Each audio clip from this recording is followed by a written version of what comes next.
Welcome to another episode of the Christian Reeve podcast. If you like this here show, make sure you leave us a review on Podchaser. Or, alternatively, if you're listening to the show on Apple Podcasts, Google Podcasts, Spotify, or elsewhere, please consider leaving a review and a rating. If you're checking out the Christian Reeve podcast on YouTube, make sure to like, share, and subscribe. Also, if you want to support the show, why not check us out on patreon.com/Christian Reeve and get yourself exclusive bonus content and bonus podcast content. How about that? Okay, I've had my fun. But seriously, if you want to support the show, it really helps us out. So thank you so much, and thanks again for listening. Hello and welcome to another episode of the Christian Reeve podcast. Today's guest is a HR professional, a management consultant, an intuitive coach, pastor, and public speaker. His name is David Abodunrin. Welcome to the show. How are you doing? I'm fine, Christian. Thanks for having me. I'm excited to be here today. Thank you for coming. Yeah, we've been trying to get it in the works for some time now, and that's it's a pretty common problem that I have with the show. Is always trying to find when everyone's available and whatnot, and it can be tricky. But we're here now, so that's the main thing. Let's go straight into HR, because I don't think I've ever actually sat down on the show and spoken with someone about HR before, and I have my kind of thoughts and I'll throw them your way. But I want to just kind of know your journey from the sort of beginning to today in HR. Okay, been everywhere, done a lot of things. Started my career in engineering, telecommunications, and project management. Then after about 5 years in the beginning, I went to consulting, project and program management, and that's when I also encountered the world of HR. And I began to also consult and then do project management work with relations to rolling out HR products and services for organizations back home. And before you knew it, it's been 2 decades of doing project management, program management, HR, agile, technology and cybersecurity precisely. And here we are after almost 2 decades. Would you say the biggest takeaways during that time, like the things that you kind of revere as like the biggest lessons, shall we say? Don't stop developing yourself. Don't stop learning. The sign that you're dying is when you stop learning, when there is always something new that you don't know, and that's an opportunity to learn. And that's my second point. You would meet things that will make you look inferior, things that will make you look smaller, things that will challenge you. But if you see them as challenges, it's better for you. If you see them as problems to stop you, then they get the power to stop you. Now, those things are calling for deeper capacity development in you. That's the second thing. The third thing is run your own race, man. It's a world full of about 7 to 8 billion people. Run your own race. Otherwise, you'd be a nervous wreck, getting confused, competing all the time. Run your own race. A great way to put it. Run your own race. I love that. I suppose this is always difficult to be able to set the pace, but like whenever I look at my life, I always try to focus in on the things that I can control as opposed to the things I can't. And that's always a better way to look at it, isn't it? It's like, well, what can I do? What are the things I can change and work towards and hopefully push myself as far as possible? Let's get back into HR. So, okay. In this day and age, HR has received a lot of criticisms. Yeah. I'd be remiss if I didn't bring this up. So what do you make of the many criticisms of HR? Do you think they're fair, or do you think that maybe there's misconceptions about what HR is? That's a complex question to tackle right there. You see, all conversations have context. So in the context in which people ask the questions, they are justified. But in the context of a practitioner who has sat with many executive teams, and I'm still doing work with different streams of senior management on different projects. I would say that the criticisms are unfair,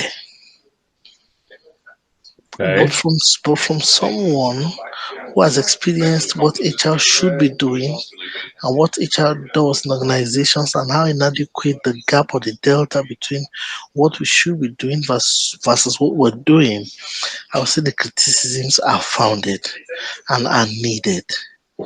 But as a practitioner, I'm aware of other factors that drive the inability for what we're talking about to come to fruition in practical terms.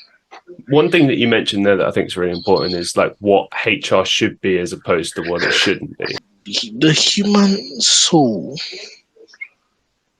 is the last frontier of productivity, next to machines that are creation of human beings anyway. Among the factors of production, the unique applicant, the differentiating factor is the human being. Without the human being, all other factors of production don't make sense. What are we producing for if not human beings? Who will produce? Human beings. For who? Human beings. So at the end of the day, um, um, that function should be a function that creates human experiences, that manages it so that it can be capitalized on for performance and excellence.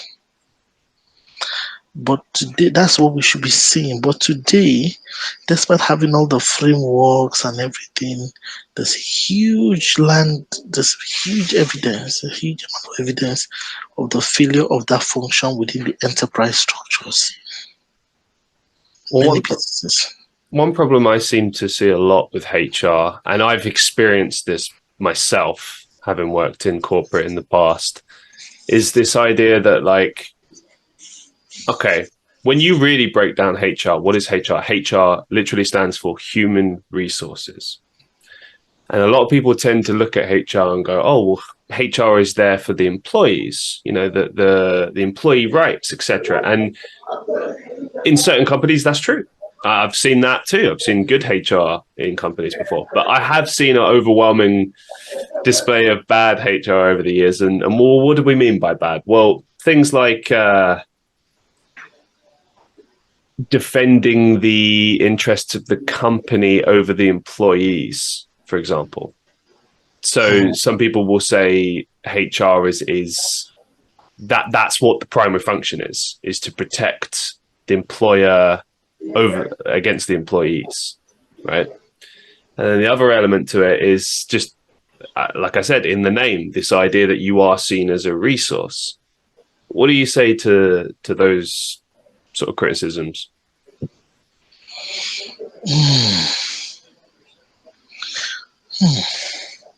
You know, words are not meanings.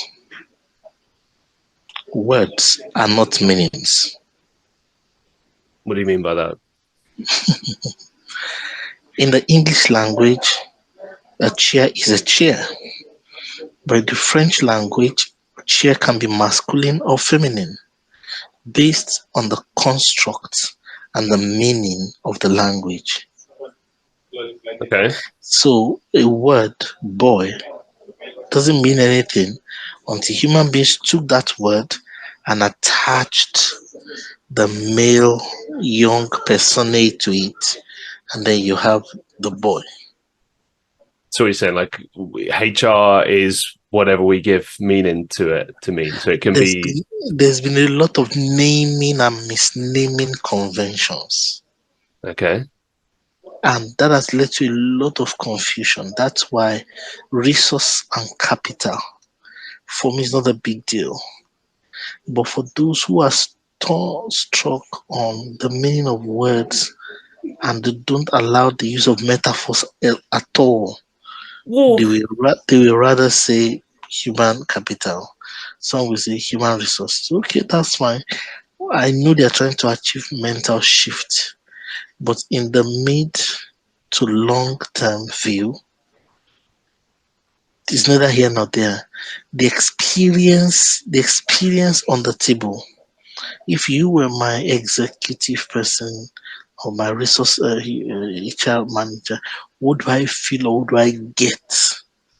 What kind of service? Oh, as a talent, do I feel managed as a talent? Do I feel engaged as a talent? Do I feel that coaching is being applied? Do I feel that performance management is being done properly? The value delivery is far more important than naming convention. The only reason I bring up the name aspect is to kind of illustrate a point about how HR is viewed. Okay, so I get what you're saying, and to an extent, I agree. But at the same time, this is like the general kind of conception that people have with HR. People that look at HR and they go, what do they even do? You know, I came from marketing, and there were certain companies that I worked in where, I mean, for example, let's talk about some of the things you mentioned there. Things like training, things like the resources offered to talents, right? Even just the fact that you use the word talent as opposed to employee or something like that, right? The way the employee is valued. A lot of that in many companies you don't see. And this is why everyone tends to kind of point the finger at HR and go, what do they actually do? Do they represent the employee or the employer? And then that's when people start picking at words like, well, are we resources or are we seen as actually valued members of a community? And especially in today, just one final thing on top of that, this idea that's been pushed by many companies of, well, we're a family. You know, this is a corporate family. We're a community. We're coming together. You see where I'm going with this? At the end of the day, I'm saying like you fix the experience and the value that people get from the person or the persons who are in quotes HR. Get the value, deliver the value to the people. They will name it and respond appropriately. But when you're bogged down with the names so that you're even struggling to understand what you're delivering. I mean, I think it's, I don't know, I think it's pretty clear, like what people want. People want to be treated as well, with respect. That's it. Those are the most important things. Right. Deal with act value. Let the value that you place on people show in how you act, how you engage, how you develop, how you train. The name, capital, or resource will find its level, which way or the other. It depends if the company's actually delivering that or not. Because like what you're saying, I agree. That's the next bit. And that's why I said on my side, I agree. I am slow to blame the HR practitioner because there are organizational and something called TTT, tone from the top. Okay. Now we're getting somewhere.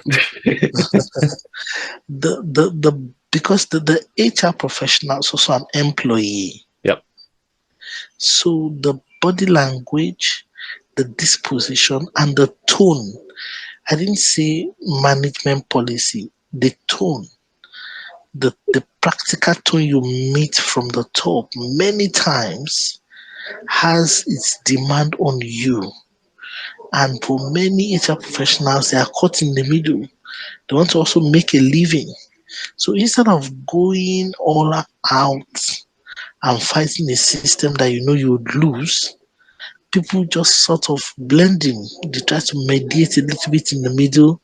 By the end of the day, the culture or the behavioral pattern of the leader or leaders that seep through the system is what you experience. That's your destiny. That's what you experience. It's what the organization has. Forget the charts and the fanciful communications. It is what they want in the senior management of the business that will eventually crystallize. It's a solid point that it basically represents as you put it, the tone of what the management sentiment is. And I have to say, in a lot of companies, my kind of overall impression of it was that there's what's presented to you, and then there's the reality. And this is why, sorry to cut into you, this is no, go why, for it. hold that thought there. This is why I do not blame the HR personnel, Okay. because you don't know what the organization disposition, the policy battles, and many conversations happening behind the scenes that's even putting HR in a very, very difficult place already. So in a way, you're kind of implying that like HR is just like the messenger. In many cases, yes. That's interesting. They're like the bad guys who the CEOs use for all their bad moves. Oh, this just gets me. This just reminds me of the past right now.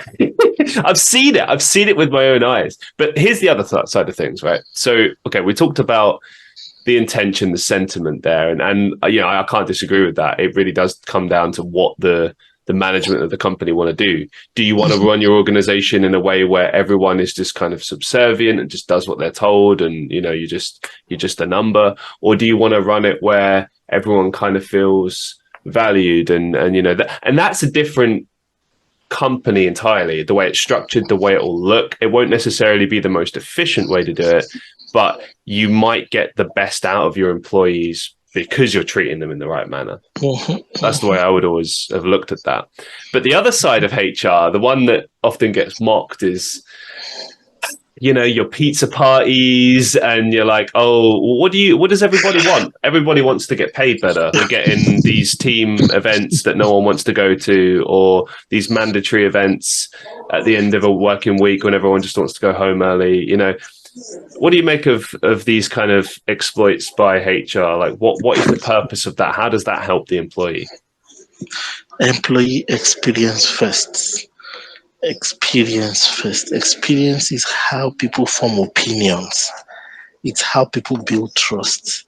It's how people get engaged. The games and all of those, you cannot have bullied people for 12 months, then organize a buffet, one buffet in December, expecting them to forget everything you did in the course of the year. It's not possible. They might even get very angry for trying to insult their intelligence.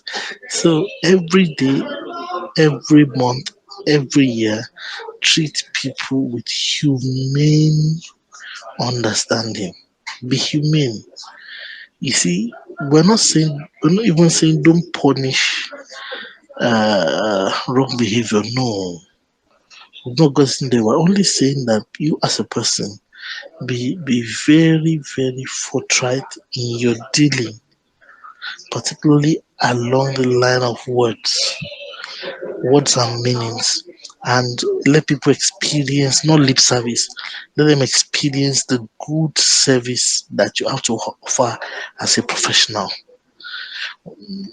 That is the fulcrum. Organizations and leadership have a long way to go in ensuring that this happens. What do you think the future of HR is going to look like? Yeah, about 5 things are going to happen. One, some roles will merge within HR. Some functions will merge. I think organizational development and learning and development will merge. That they to merge in phases. So some will merge quicker, some will merge in the mid to longer term, and some will merge in the longest term. One of the futuristic things I think far future is one-man HR organizations supported by a lot of machines and animals. Okay. That's what I think. One man, very lean physical staff supported by a lot of machines. That's a second one. A third thing that will happen is that many people who went into HR for the ambience, for the lack of Work. yes, yes. They will be forced out in that the mundane tasks, things are going to get competitive. The mundane tasks will be done by machines, AI. So if you're not passionate about what you're doing, and if you don't really love what you're doing, you're rushing after money, you run into very serious problems. This is what I wanted to ask you about on top of this as well, is like, I look at AI and how it's affecting each facet of business right now. I feel like with HR, it could largely replace a lot of the functions. Yeah, but it's also going to create jobs How so? because new skills will be needed. We need new skills. We need like search skills, like interpretation and interface skills, like amplification skills. New skills will be needed in each career area to boost what they are doing there. For it, it's going to be future. Is going to be a collaboration between machines, man, and at the end of the day, what we have chosen to take as what is important. That's interesting. Is process important? Are customers important? Uh, time to market is important. Whatever we say is important. And man and machine are the things that will occupy the room. That new mix will present need for new career paths. For example, HR will have to begin to work on external perception, external brand perception from an employee experience perspective. HR will have to stop being just an internal organization. It also has to have an external facing element. For example, Isn't that kind of what PR is, though? Like the PR wing of a company? Are you kind of saying that they'll just merge then, essentially? no, I'm saying that, for example, people analytics, Okay. which is a core forte of marketing and PR and all of those, will, for example, merge with technology in a deeper way, and then eventually HR as the coach of everything and everyone. Things are going to loop in through technology, and it's going to loop into HR. So new skills will be needed. For example, we need people analysts in HR now. We will need people who understand human emotions and how to channel that for productivity, emotional intelligence engineers. This is interesting what you're getting at here. Analyzing human behavior within the context of business. So, in essence, in an effort to better manipulate people? Absolutely. Jeez. More knowledge, more capacity, new career paths will emerge. Sure. So some jobs are going, some jobs will be modified, and new jobs are coming. This is what I thought in the various conversations I've had on my show and on other people's shows about AI. In some career paths, it is just completely replacing things, but in others, it's creating jobs. It's shifting. I think if human beings, if nothing else, we have to get used to this idea of adapting and change, because that's what life is about, and that's exactly what AI is presenting to us. It's presenting this idea of we have to shift where we put our energy and focus and go with what the market demands rather than, going against it, like trying to resist, because it will cause a certain degree of what's the word I'm looking for? When things become obsolete, essentially, But with that being said, I do think that there's going to be a lot of companies that choose to do it the old-fashioned way. That's what it would be called now, like the human way versus the AI way, which is a scary way to look at it, but that's the reality we're facing. Let's talk about your management consultancy. So what would you say are sort of the most common problems you come across and that you help businesses with? Okay. The problem that people don't understand their problem. And Okay. they just throw consultants and money at the problem. Don't hire a consultant. Don't throw money at the problem. Don't do anything until you have understood the problem. What is the nature of the problem? What is the construct of the problem? When you solve that problem, what secondary problems will be introduced? What is the cost of solving that problem or leaving it unsolved? Does it have hidden benefit because it's unsolved? How do you dimension all of that? What about in an instance where you understand what the problem is, but you don't understand the causal factors? Until you understand all of that, don't move. Until you understand all of that, then invest money in understanding the problem before you attempt to solve it. Okay. So by doing so, that just makes your life easier when you come in, because then you know exactly how to help. Yeah, because when you climb the ladder of success, when it's leaning against the wrong wall, you would have to come down again, take the ladder, reposition it, then start climbing. So there's no need to rush in trying to solve a problem. What would you say has been your biggest success story when it comes to management consultancy? There's been quite a number. There's been business process transformation and re-engineering projects. There's been agile program and project management, and there's a lot of waterfall project and program management. All of those things delivered very high value and objectives met, and then products rolled out. Exciting times ahead. And what would you say have been sort of the biggest challenges you faced in management consultancy? Lack of clarity. Okay. When people don't know what success looks like for them, they give you a brief, you answer the brief in detail, then they tell you at the end of the brief that is not what they wanted. Yeah, I know how that feels. Yeah, I've done freelance working in marketing, and whenever it comes to a client changing the goalpost at the end, it's like you do. It's like what you were saying before. You do have to have a degree of knowledge of what the problem is, or you just have to trust in the person you paid money to help you with this problem. If you start questioning, well, why aren't we doing it like this? Why are we not doing it like this? It's like, well, I'm the paid professional that you brought on to help you with this thing.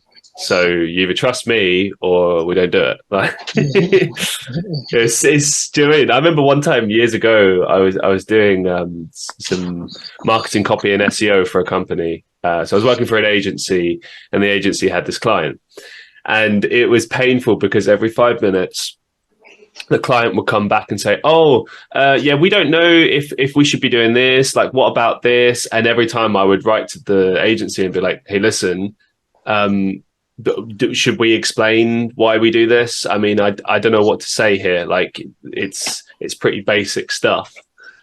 You know what I mean? Not to sound harsh, but like it was just a basic thing that you would do in SEO copywriting, I think it was." And the agency guy was just like, "Yeah, I know. Let's just try it their way." It was like, so I had to basically just explain to a client like the basics of why we do certain things for SEO. Like this was like SEO's best practices, basically. And it frustrates me because we live in a world now where, you know, Google is right there. You know, you can just look it up, and within 5-10 minutes, you've got a broad understanding. You won't be an expert, but you'll have a broad understanding of the said problem. You know what I mean? It's not like the old days where, you know, you had to, I don't know, go to the library, find the encyclopedia, and just hope that you can learn about it in there. You know, it's the world has changed, and this is what I never understand with this. You know, We all don't. now We all don't understand it. I think it comes down to a little bit of laziness, to be perfectly honest. I mean, it's using your initiative. You know, in any company I've ever worked for over the years, whether that been marketing, whether it's been acting, whether it's been customer service, if I didn't know how to do something, I'd either ask someone or I'd find out myself. You know, but the point is, you go on that journey, don't you? You do it yourself, and then when you don't know and you've tried everything, that's when you tend to sort of reach out and go, right, help me. Exactly. I've tried everything. Exactly. This is interesting. So you have some knowledge of cybersecurity strategies. Now, I recently had Win Schwartau on my show, and he's quite well known in the cybersecurity sphere. Many years ago, he testified in front of Congress, 1991, US Congress, about the dangers of cybersecurity. We didn't really talk strategies. We talked a little bit about like what people can do and what people are ignorant of. But you say that you have some sort of knowledge of cybersecurity strategies. So what are the key cybersecurity strategies that you speak about and promote? Okay, number one, we focus specifically on people who are most vulnerable in our midst.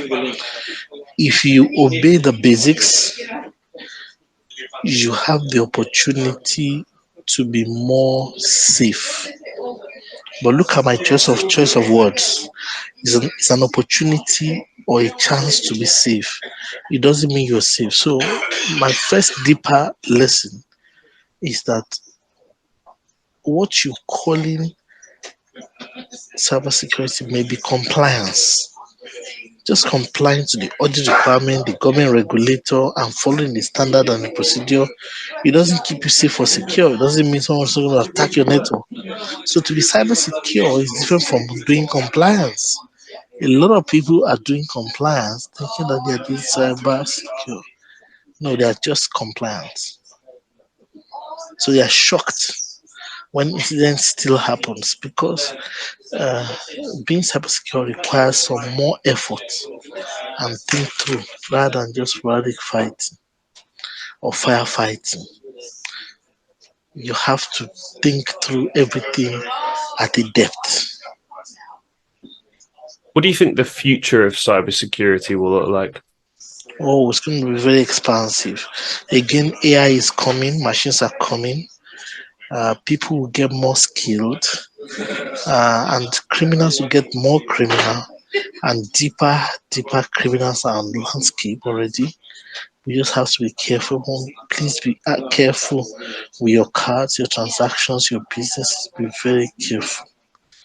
That's my counsel. There will be an explosion in how much crime that we're going to experience from 2025 upwards, particularly digital crime, because our lives are getting more and more dependent on the internet. We live now on the internet. Wi-Fi has joined the Maslow's hierarchy of needs. Wi-Fi.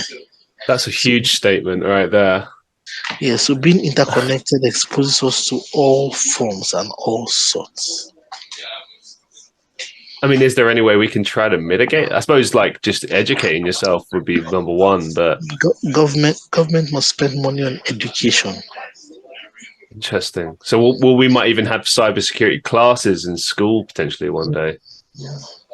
Many NGOs are funding it, and many governments are funding the education part. So that's getting better.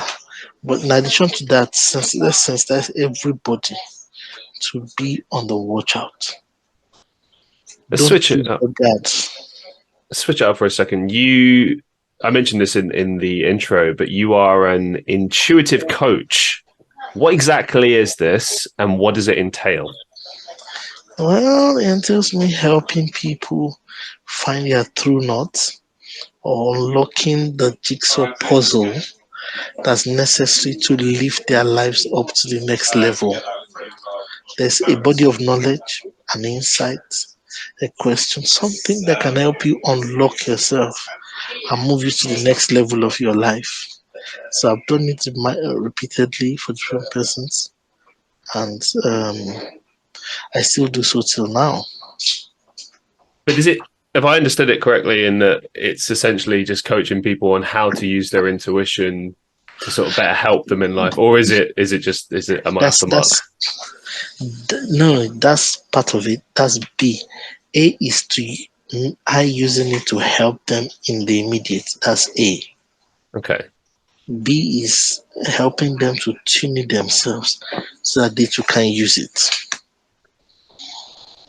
In your opinion, like, how does mastering one's intuition help a person to sort of lead a better life?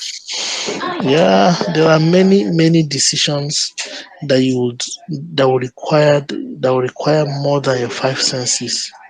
And teacher can bail you out. Many months you want to do something and at the end of the day, the world is looking for genius. So those that can combine their logic and their intuition and present it in the world will go further than those who just use their logic or their brains alone, not taking thinking, because every genius has a construct and you can discern and decipher the construct with a view to helping them to optimize that genius and deliver same in a profitable way that's not damaging to their health. Okay. Final couple of questions for you as we sort of draw things to a close today. What's the biggest mistake that you've made that you've learned a valuable life lesson from?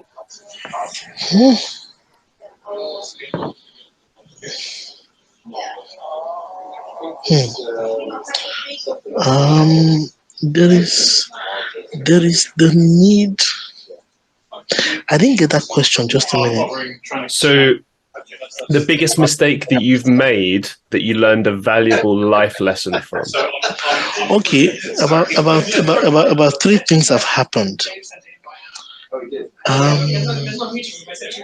Trusting people too much, and underestimating how people can want to hide what the truth is. Number two, personally assuming the best would be the outcome of a situation because I'm a very positive person. What's wrong with doing that? Well, positivity is good, but it could be a liability in that you won't see the negatives, even if they are there. You can be in a state of mind that ignores negatives and just carries on with the positives, while the negatives should not be focused on too intensely so that it refuses to mobilize you. It begins to immobilize you. You must also be pragmatic and realistic enough. You need to weigh stuff and determine what you would leave at that level and then what you will trade off, what you will let go, that kind of stuff. What's the best advice you've ever received? Develop yourself. Go develop yourself quickly. Work on yourself. Don't assume. Work on yourself. Don't assume. What's the biggest life lesson you've learned so far? Majority of the problems in life can be solved by personal development and growth. Yeah. But a lot of people are not willing to grow. There's so much arrogance and people rather would take a shortcut or outsource the learning. When you learn and you grow, you solve more problems. That's all. Because you're more well equipped to deal with things, I assume. It's what? Because you're more well equipped to deal with things. Exactly. As we draw things to a close, the final question for you, do you have any upcoming projects or final thoughts that you'd like to share with our listeners? No. I'm going to be helping a few persons around their capabilities and genius over the next coming few days and weeks. I will announce that on all my social media platforms. so that people can actually subscribe. And the world is a big place. Make sure that you hit it hard. Don't do all you can while you can in the best way that you can, and don't be conservative with life. Those are my last words. Thank you very much for appearing on the show. Really appreciate it. And yeah, wish you the best of luck, man. Thank you, man. Thank you. Thanks for having me. And to all the listeners of the Christian Reeve podcast, I hope you enjoyed this episode. And until next time, be safe, be well, and I'll see you in the next one. Hello. Now, you might be wondering, why on earth is this podcast so short? What happened? Was the conversation just, did it suck? Could you not get much out of it? What happened, Christian? Well, I will tell you what happened, but first I want to kind of paint a picture of what this podcast was and why it took so long to happen. Now, I'm going to be really, really honest with you.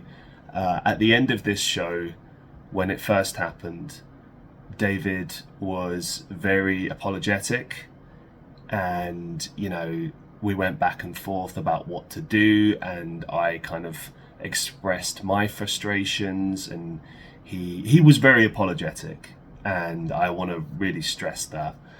Now, I've decided to cut out all of the bad stuff, and you might be wondering, what bad stuff? What are you talking about? Well, because I am going to talk about it, but I didn't want to show it because I didn't think that was particularly professional on my part. But I think I like to paint an honest picture of things, and this show has been sitting in the vault, if you like, for about a month, and I really didn't know what to do with it. I knew that I would probably use it at some point in the future, but I was wondering, like, how exactly to put it out there, because I felt like if I would put out a show which includes all of the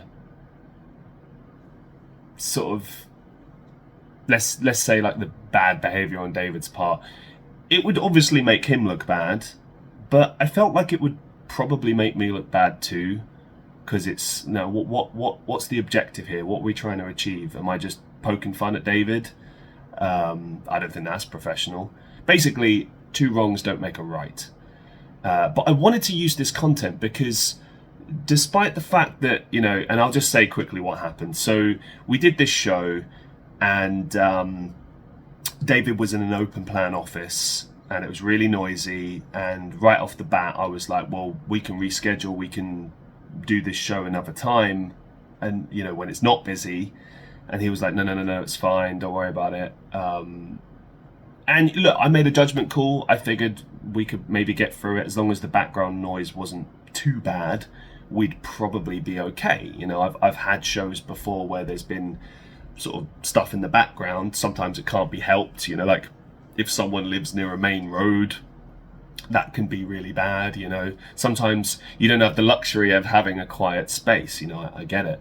But this was an instance where, like, David knew where he would be at that time, and he knew it would probably be noisy, and it kind of frustrated me a little bit. I remember at the end of the show saying to him, like, and I didn't mean it to come across rude, but I was genuinely just asking a question. I was like, have you ever done a podcast before? And he was like, yeah, I've done plenty. And I was like, right. And that response, I'll be honest, kind of annoyed me. I was like, okay, if you've done them before, why are you not approaching my show with the same level? And I think that's kind of the issue I wanted to raise here, because I spoke with David, I spoke with his PR person as well, about the fact that I felt disrespected. I felt like my time was wasted. I didn't feel like I was treated with the respect I deserve, because whenever I sit down and I do a show and I do the research for a show, I take it very seriously.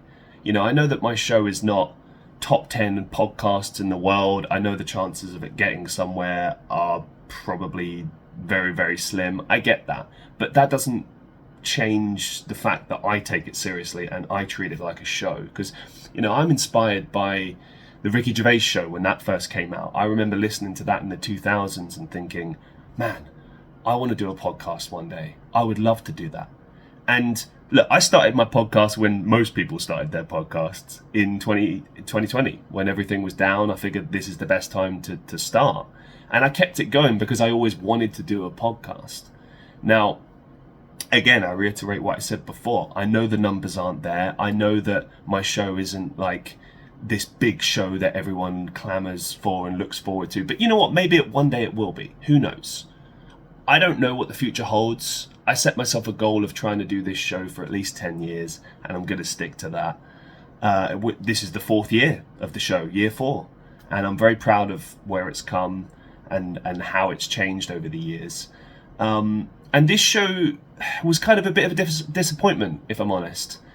You know, I've had a lot of disappointments with the podcast. I've had no shows. I've had people show up and, you know, like just give me nothing, like they're just not even wanting to be there. I've had people who just endlessly promote and just aren't really there to have a conversation. I've seen it all.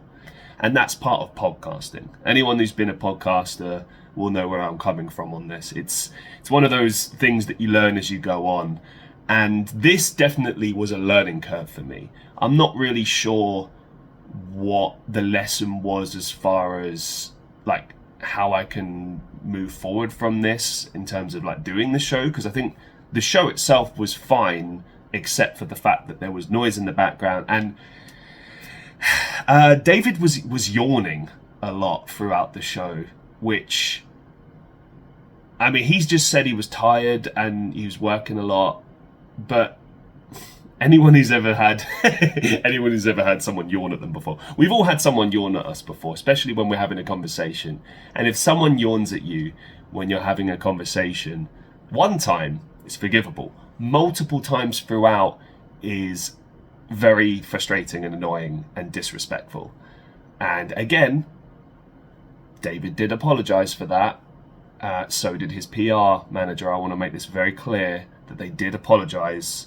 And this is not a video to sit here and just dunk on them. As I said before, I went back and forth on what to do with this show. There's 2 reasons that I'm putting out this show. One is that I've made a mistake on my own part. For some reason, I skipped numbers. So I put out episode 249 and didn't do 248 for some reason. I don't know. I'm a muppet.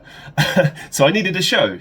And I could have just waited to do the next one, but I figured, well, I have a show here. Why not use this content? But, of course, I need to edit out all of the bad stuff. So that's going to be some work I'm going to do later on when I put this all together.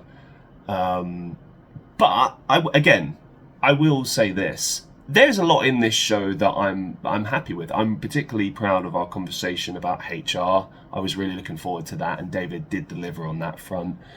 Some of the other topics we just didn't get as much out of. That's just how podcasting is sometimes. But that particular conversation I felt was worthy of being put out there and demonstrates the good side of David. I mean, I gave him advice at the end. I said, like, hey, if you do podcasts again, just keep this stuff in mind. It's not a great look. It doesn't make you look good. Doesn't make anyone that you're doing a show with look good, you know. And there's been plenty of mistakes I made in this. Originally, I put the whole show out on Patreon, unedited. I don't know what I was thinking. I guess I was just annoyed, to be honest. I was frustrated, and I was like, oh, you know, and people I've spoken to about this have said, like, well, it's your content, and you know, it's not your responsibility how your guests act and stuff. And it's like, yeah, that's true, but like, I feel like anyone listening to my show who listens to my show regularly might feel a bit robbed by the fact that they didn't get a full show. And that's also why I'm doing this extra stuff where I reflect on the show. Something different. I don't normally reflect on shows. Maybe it's something I'll do again in the future. I don't know. We'll see. Who knows?